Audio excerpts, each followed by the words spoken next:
1s2 అనేది in phase orbit. Okay, out phase orbit అంటే 2s2 and 2p2. This is the out phase orbit. This is the in phase orbit. Okay na? Next చూడండి, మనకి ఇక్కడ in phase orbit లో electrons ఉన్నాయి. Nucleus nucleus లో మనకి ఉన్నాయి positive charge. మనకి ఎలక్ట్రాన్స్ కి ఏ చార్జ్ ఉంటుంది? Negative charge. Negative charge and positive charge ఏమవుతుంది? అట్రాక్షన్ ఉంటుంది. స్ట్రాంగ్ అట్రాక్షన్ అనేది ఉంటుంది. స్ట్రాంగ్ అట్రాక్షన్ ఉన్నప్పుడు ఎలక్ట్రాన్స్ మనం బయటకి ఎమిట్ చేయగలిగితే ఎలక్ట్రాన్స్ బయటకి షిఫ్ట్ చేయలేము. ఓకేనా?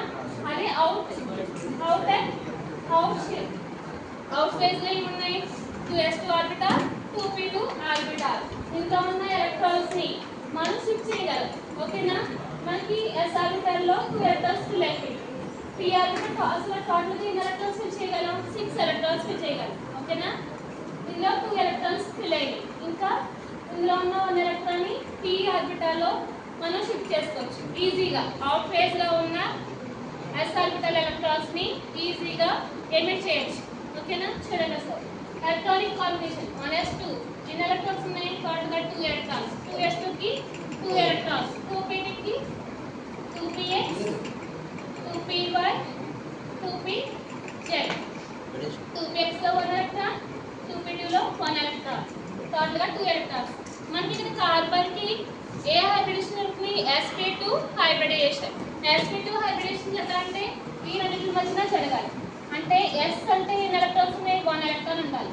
అంటే చూడండి, మనం ఇక్కడ ఈ ఎలక్ట్రాన్ ని ఎక్సైటేషన్ చేయండి. చేసినప్పుడు ఏమవుతుంది? s ఆర్బిటాల్ లో ఉన్న ఒక ఎలక్ట్రాన్ ఏమవుతుంది? pz ఆర్బిటాల్ లోకి షిఫ్ట్ అవుతుంది. ఓకే, చూడండి, షిఫ్ట్ చేయండి, ఎక్సైటేషన్ చేయండి.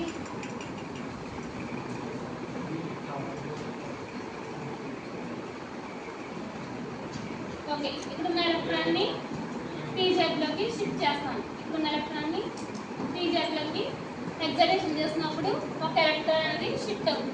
ఇప్పుడు మనకి sp2 హైబ్రిడేషన్ అనేది కార్బన్ లో ఫామ్ అవుతుంది. అంటే చూడండి, sp2 అంటే s దగ్గర ఎలక్ట్రాన్స్ ఉన్నాయి? 1 ఎలక్ట్రాన్, p దగ్గర 2 ఎలక్ట్రాన్స్. హైబ్రిడేషన్.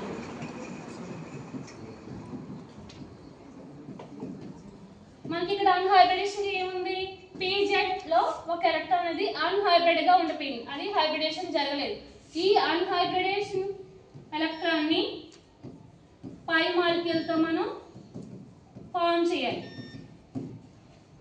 అంటే ఒక కార్బన్ కి మనం తీసుకున్న మన టోటల్ గా బెంజీన్ కి ఎన్ని కార్బన్స్ ఉంటాయి? 6 కార్బన్స్ ఉంటాయి. అందులో ఓన్లీ ఒక కార్బన్ మాత్రమే ఎన్ని ఎలక్ట్రాన్స్ మనకు అన్హైబ్రిడేషన్ గా ఉంది? ఓన్లీ 1 ఎలక్ట్రాన్ మాత్రమే అన్హైబ్రిడ్ గా ఉంది. ఈ 1 ఎలక్ట్రాన్ అంటే ఈచ్ కార్బన్ కి 1 ఎలక్ట్రాన్. అంటే టోటల్ ఎన్ని కార్బన్స్ ఉన్నాయి బెంజీన్ కి? 6 కార్బన్స్. 6 కార్బన్స్ అంటే ఈచ్ కార్బన్ కి 1 ఎలక్ట్రాన్. ఇది వచ్చేస్తుంది 1 ఎలక్ట్రాన్ తీసుకోవాలి. టోటల్ గా 6 ఎలక్ట్రాన్స్ ని ఏం చేయాలి? పై మాలిక్యూల్ గా ఫార్మ్ చేయాలి. ఓకేనా?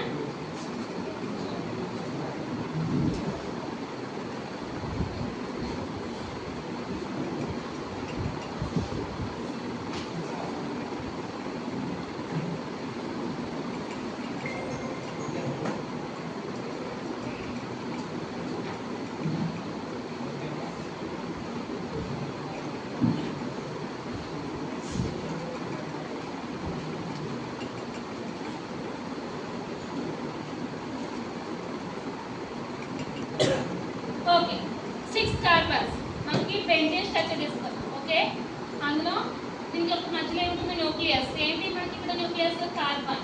కార్బన్ 1 2 3 4 5 6. కార్బన్ కి s ఆర్బిటాల్ ఉంది, p ఆర్బిటాల్ ఉంది. ఇక్కడ మనం p ఆర్బిటాల్ తీసుకుందాం. p ఆర్బిటాల్ యొక్క షేప్ ఏంటి? Dumbbell shape. డంబెల్ షేప్ లో మనం ఇక్కడ C1 దగ్గర 2 దగ్గర 3 4 5 6 కార్బన్స్ దగ్గర p ఆర్బిటాల్ తీసుకుందాం. ఓకేనా? అంటే ఈచ్ కార్బన్ దగ్గర 1 ఎలక్ట్రాన్ అనేది హైబ్రిడేషన్ గా ఉండిపోయింది.